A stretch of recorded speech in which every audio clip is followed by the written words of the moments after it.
So I have some questions about the Malden Pine City fire here in Whitman County, and just kind of clarifying the individual assistance aspect. I've been in touch with the spokespersons. I think I've been speaking with a couple of folks via email, but just kind of wanted to get a little clarification face to face. So just want to dive right into it. FEMA's letter to Washington State said the wildfire in Whitman County was not significant enough. Now, the entire towns, Pine City and Malden, were wiped out. So what would qualify as enough? Right, so let me start by just saying and acknowledging that the 2020 wildfire season was horrendous across the west coast of the United States, California, Oregon, Washington. We saw a tremendous amount of wildfire damage throughout. We saw 10 fire management assistance grants that were approved by FEMA to support the state of Washington alone, including the Bab fire. So, you know, the request for assistance for FEMA can be multifaceted, right? We have multiple programs. There's a variety of ways that damages can be assessed and disaster declarations can be approved, public assistance and individual assistance. So the February 4th approval of the public assistance disaster declaration was a big resource approval for Eastern Washington, because that provides permanent repair work for infrastructure and damages associated for the 9 counties and the 2 tribes that were affected. The individual assistance program was also requested, and we did do damage assessments with the state. And so those damage assessments looked at a variety of factors. A lot of information is collected. And we want to make an assessment to determine, was the level of damage that was sustained locally, did it exceed the local capacity? Did it exceed the state's capacity? Does it warrant a federal disaster declaration? And, you know, in some instances, we're going to want to do everything we can to help the state and help the communities out, but not all disasters that are requested are going to be approved, including individual assistance. So then what is the threshold that makes FEMA make that determination that the state can provide assistance, especially when Washington leaders say they cannot? Yeah, so there isn't a threshold. There's a series of factors that we look at, and it is a total picture that we're looking to try and put together to determine, is the need and aid assistance, is it required and necessitated? In this instance, it's not that there was one issue or one particular area that should have been addressed or could have been addressed. We look at, if you think about it, there's concentric circles. So an individual, did they have resources? Did they have insurance or did they not have insurance? Does the city have the ability to support through voluntary agents to local government authorities? Does the county, does the state? And when we look at the totality, was it based on the assessment? We found 84 homes that had been damaged. We saw 60% of those had insurance of some capacity. So was that level of, was that damage, did it exceed the entirety of the state's capability? Ultimately, that decision rests at the discretion of the president, but from a federal emergency management standpoint, we do look at trying to do what we can with what we have available to us under our statutes and limiting authorities. I guess I'd like to clarify maybe some inconsistencies. So in Malden, there were 121 homes destroyed by the fires, including commercial properties and other structures. No casualties. But in 2014, Oso, Washington was approved individual assistance from FEMA. And of course, 43 people died, but there were only 40 homes destroyed from that landslide. So that's about 80 more homes destroyed in Malden compared to Oso. So I guess, can you explain that inconsistency for approval of the individual assistance? Sure. So first of all, we don't look at or compare one disaster to another. We always evaluate the damages that occurred in this particular event. So we're talking about the 2020 fires, in this instance in Malden. And in that instance, the severity of the damage and the assessments that were collected to the damage, to the joint damage process, what we did with the state, we have a series of numbers. And again, there is an appeal period. So as additional information should have become available, the state could file the appeal within 30 days. But we do look at the concentration of damages, as you had indicated. We look at casualties, if that happened. We looked at the insurance and the availability of additional resources that may be available through the state. But ultimately, we are evaluating the Whitman County case just based on the information that was available for that fire. So should the governor of Washington State make that appeal for individual assistance?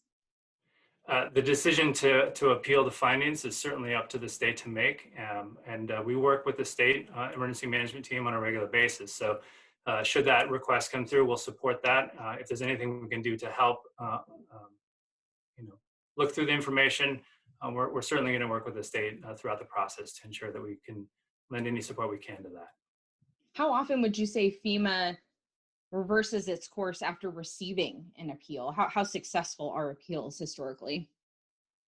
I don't have that answer in front of me, but I can tell you that we'll look at whatever information is made available to us. We did do a joint assessment, so FEMA and the state did look at the information that was available back in September, both for the public assistance side and the individual assistance. Certainly the damages on the public assistance side were well in excess of the ability to respond locally, and that's why we did approve the public assistance disaster declaration. And I want to point out that while the FEMA individual assistance program may not have been approved, the addition of the Small Business Administration's disaster declaration does make low interest loans available for both individuals and businesses. So the complete package of the federal response to Eastern Washington is going to include infrastructure and permanent repairs, as well as through the Small Business Administration funding in the form of low interest loans for individuals and businesses, so they can aid themselves on the road to recovery. So you're saying each incident is assessed individually, but it's really not easy for people who are living it right now in Malden and Pine City and seeing that individual incident in 2014 where it was, although there weren't any casualties, much severely, like less homes destroyed and impacted. The mayor says 60% of the 121 homes in Malden are underinsured or not insured at all. So, I mean, these people really could use that individual assistance. So I guess what do you say to these victims who say FEMA is letting them down after Washington's worst wildfire season in history? Well, I would say that the damages that were sustained were incredible, and our hearts go out to the folks who were affected by this. Ultimately, the insurance is going to be the best solution for recovery, and I want to make sure that everybody understands how they can register for assistance with the Small Business Administration to help out. And it is important to avail opportunities that they provide through low interest loans. And we will continue to provide voluntary agency support and coordination, technical assistance, the other avenues we have to continue to bring long-term recovery programs to the communities in Whitman County. So what's to say we have another wildfire, or God forbid, a landslide, and only 20 homes, or maybe another 40 homes are destroyed?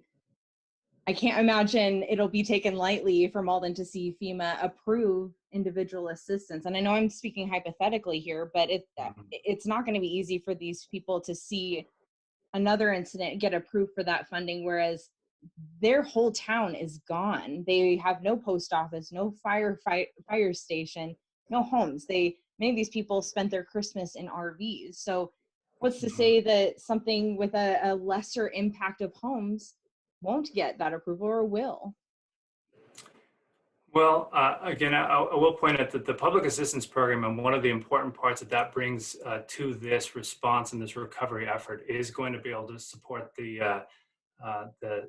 with the addition of repairs, permanent repairs to municipal facilities, and a variety of those damaged structures that you're referring to will likely be able to be worked with the state and with FEMA to help repair those and replace where appropriate.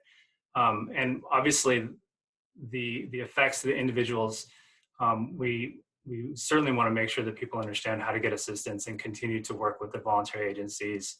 And again, we'll provide every avenue we can to provide technical assistance in that front. But These decisions are not going to be about one house or 20 houses. It really comes down to the totality of the event and an evaluation that we do to make sure that we've captured all that information, we understand the scope of it, and we make that disaster information so that a decision can be made by the president to approve these assistance programs and these disaster declarations when appropriate.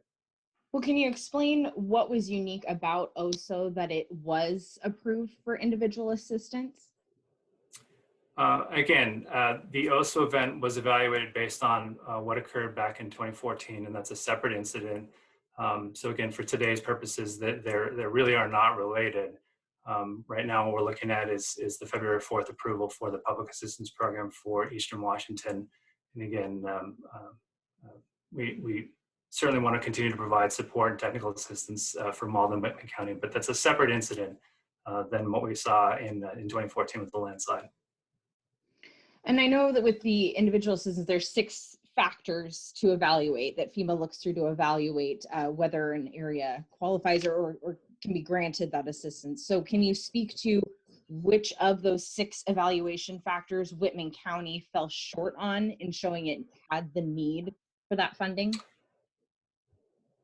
So yeah, there are 6 factors that are looked at, and those are come out of the Stafford Act and our requirements that as we evaluate for those damage assessments.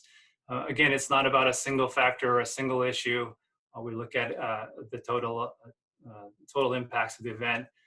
Certainly, insurance, as we discussed, is always a factor. Federal disaster assistance can't duplicate benefits provided through any other resource. So part of that criteria would be looking at was insurance available, and if that is the case of these structures, that would be looked at from the standpoint of the six factors. So insurance was present, so that was one consideration. But again, it's not a single incident, it's not a single point, and I don't believe that there is a single point that if we just had this one bit of information that would have made the difference. It really is a full picture. And, ultimately, the individual assistance program may not be the right tool in this response. And again, we have a full package of federal resources being made available. IA is one of those, but certainly public assistance and small business administration loans is going to be resources available to help in the recovery. When you say insurance is a factor, does that mean, I guess, the more likelihood of approval is based, again, I understand it's just one factor, but are you talking like how many people are insured, or maybe if they are not insured, but there is that ability where they could have been insured? I guess if you could kind of explain that a little further. Sure. So we're going to look at, was the insurance available at the time of the event? Ultimately, insurance is always going to be the most effective solution in terms of community-wide disaster preparedness, resilience, response, recovery. Ultimately, those individual policies are going to be something that are going to be a huge benefit. The individual assistance program is not going to put people back to full recovery.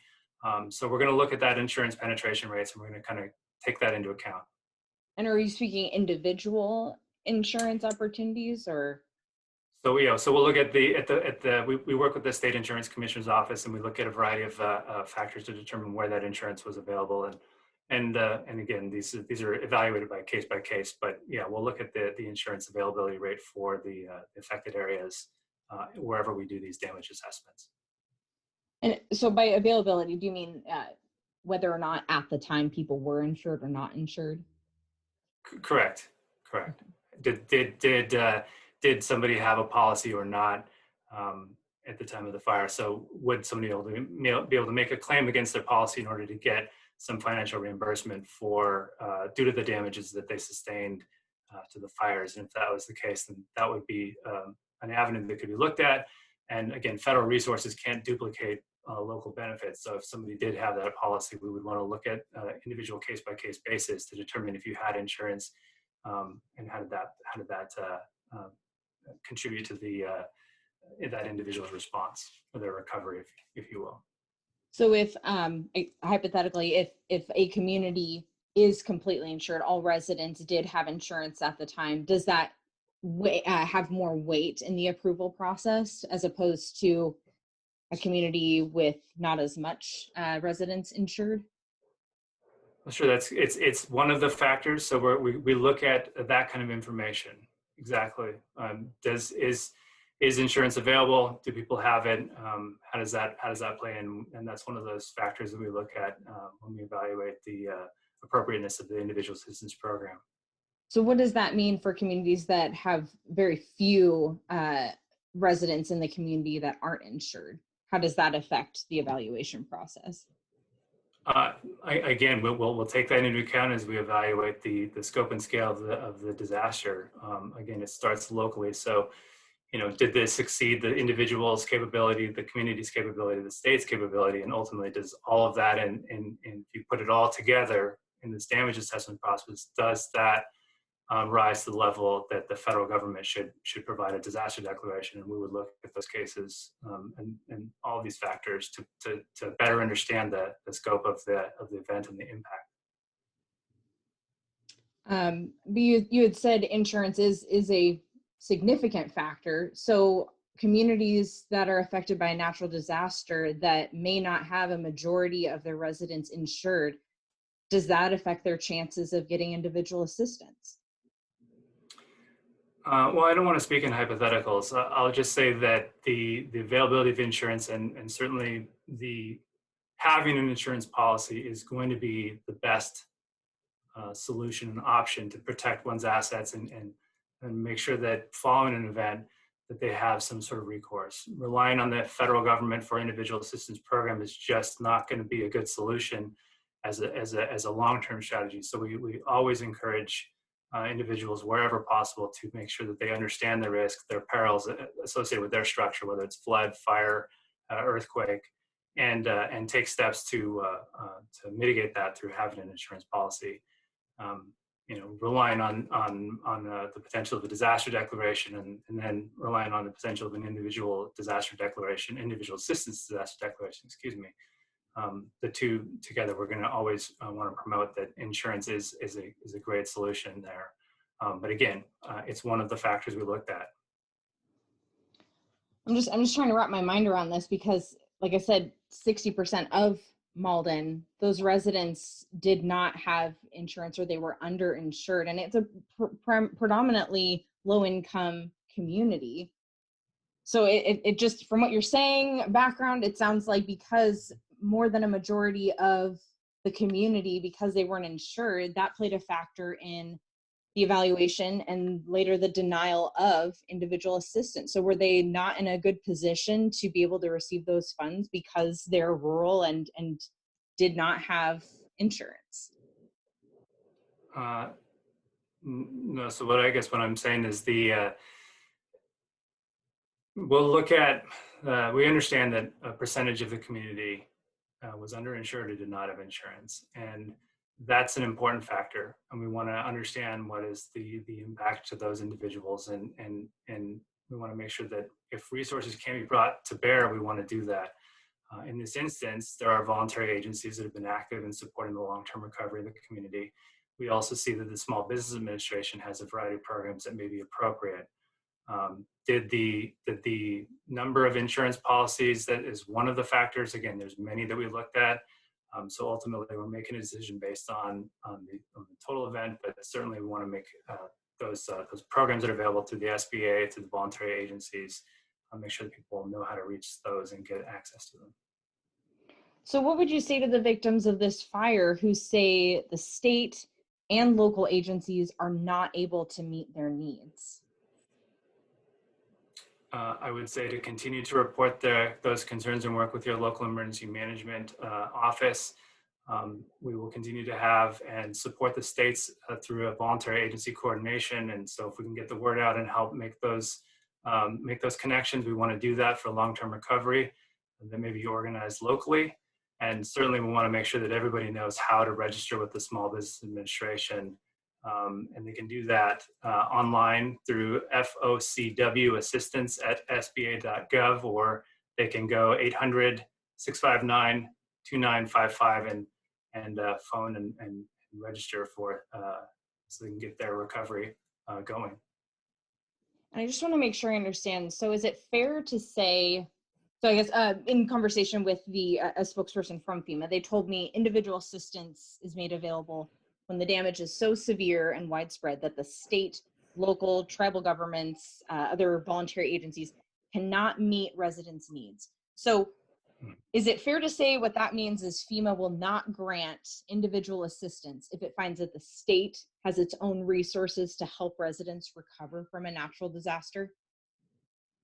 I mean, the ideal circumstance is those disaster survivors are able to get the resources that they need either through their private insurance company or through a local organization. Whether that's provided through the city, the county, or the state, we want to make sure and make those connections wherever possible. That's a good story if we can make sure those connections are available and the state has the ability to support those survivors. We want to make sure and help make that connection happen. And that's But why the we state work so says it does closely with not the have that Washington. ability. But the state says it does Well, not have that ability. And the communities well, they're waiting for FEMA. This was their mhm. opportunity to rebuild because the state couldn't come through. Well, again, the availability of the Small Business Administration's low interest loans is going to provide a much needed financial package for individuals who need that assistance to start the road to recovery with the SBA. Again, from our standpoint, we understand that the public assistance program is an infrastructure program, but the benefits of that means that we can get the municipal structures repaired. We can make sure that roads are permanently repaired so that we have options and we can continue to keep commerce moving. We want to make sure that the infrastructure and the facilities that support all over Eastern Washington that were affected by those fires are open and remain open. And that's that public assistance program that we're going to continue to roll out with the state. It is a big deal because it provides so much resources to provide infrastructure repairs and long-term recovery and mitigation. And looking at the evaluation, I wonder, can you speak to whether or not FEMA did find that Washington State does have the resources to help Whitman County recover? So the information that we collect through the joint preliminary damage assessment process is done with the state. And so the findings in the data that we capture, both for public assistance and individual assistance, was done in partnership. So we agreed upon what it is that we saw and observed. Again, if that's the basis of the submitted request for disaster assistance was that damage assessment data. We did evaluate it. Ultimately, the decision was found that it did not rise to the level of severity and magnitude to warrant a major disaster declaration by FEMA for the individual assistance program side. So FEMA does think that the state and local agencies are capable enough to help Whitman County recover and rebuild. I think that the state and FEMA will continue to work together to whether it's to bring the long-term recovery efforts through voluntary agencies and local organizations to provide assistance in making connections.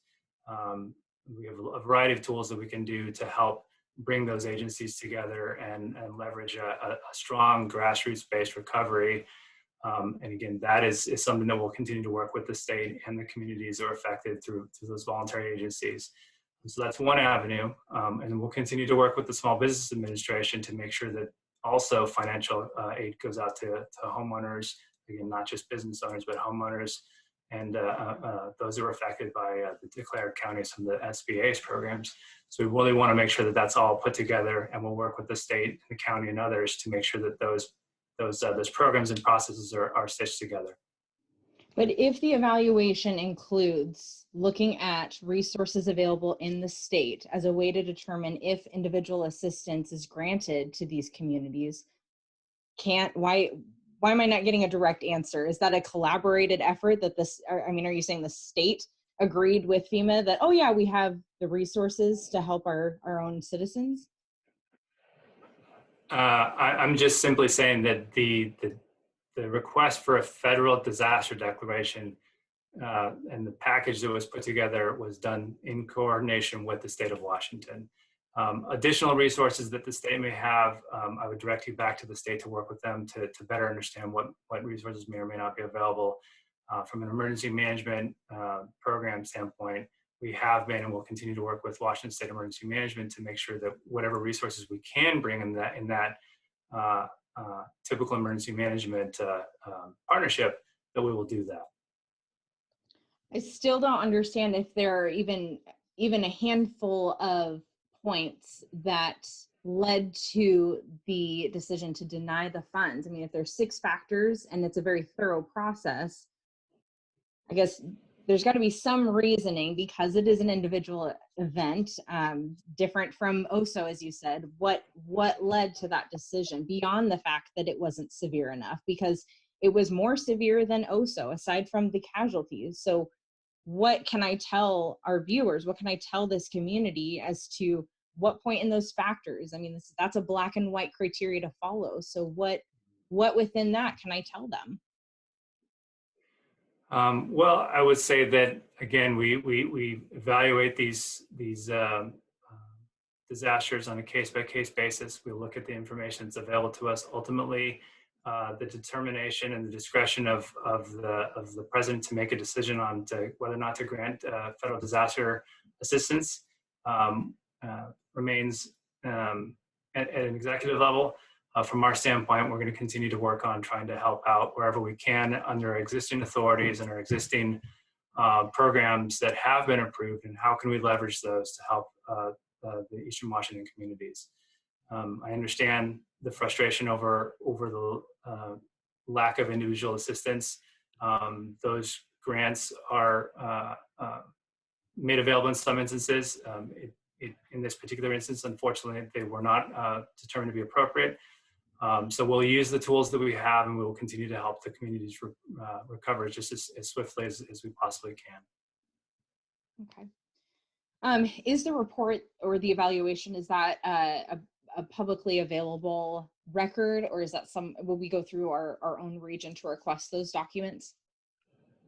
Are we referring to the damage assessment information? Correct, yeah.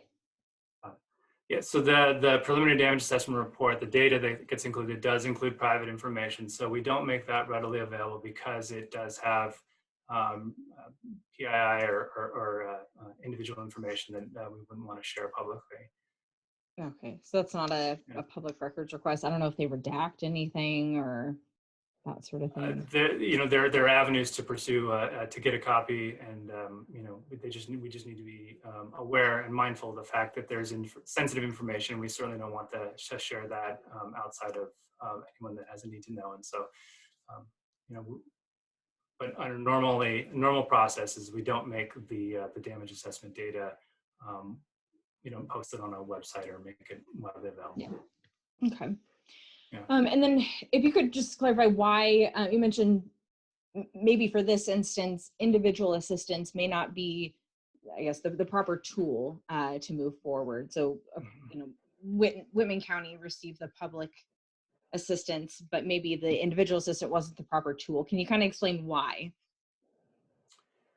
Why individual assistance? Why you said the individual assistance may not be the proper tool to help rebuild Malden and Pine City? Sure. Well, again, there are many ways in which the federal government and FEMA in particular can provide disaster assistance.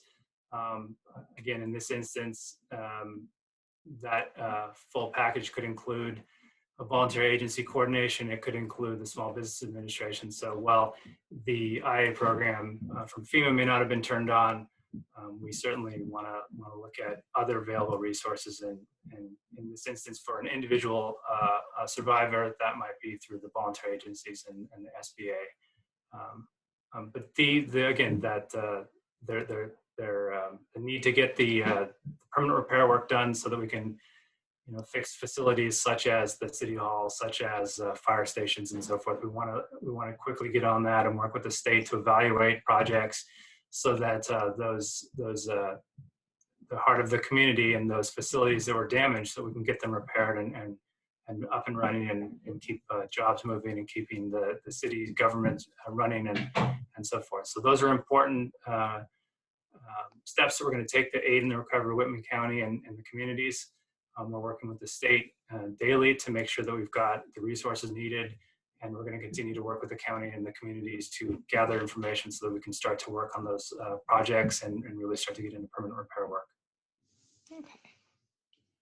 I understand you guys have, at least locally, there's some meetings coming forward with the SBA or the public assistance funding coming through.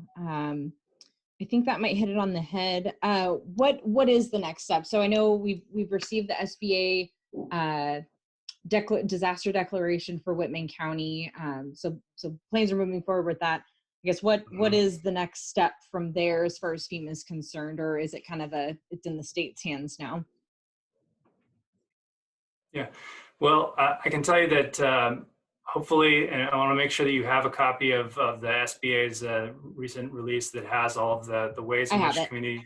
Great. We would really love to get that word out so that everybody understands that program is there, and that they should register and get involved with that. In the meantime, we have been working, and we'll continue to work daily with the state of Washington. They will start mobilizing some of our public assistance outreach, and that's usually led by the state, and FEMA will be there to let applicants understand how the program works, and start really introducing everybody to the rollout of the public assistance effort. And so that will be led, and then we can expect that to move very quickly, so that we can start getting those projects written and recovery funds moving as fast as we can. Is it possible to confirm, and you're coming from the regional perspective, or is it possible to confirm what other events or communities have been approved for individual assistance for 2020 natural disasters? In 2020, we did see an individual assistance program approval in the state of Oregon for wildland fires that occurred in the summertime, and there was another flood event that occurred elsewhere in Oregon near the tail end of 2019, 2020. So it has been limited IA program approval throughout the Northwest here in the last year or so. Why limited?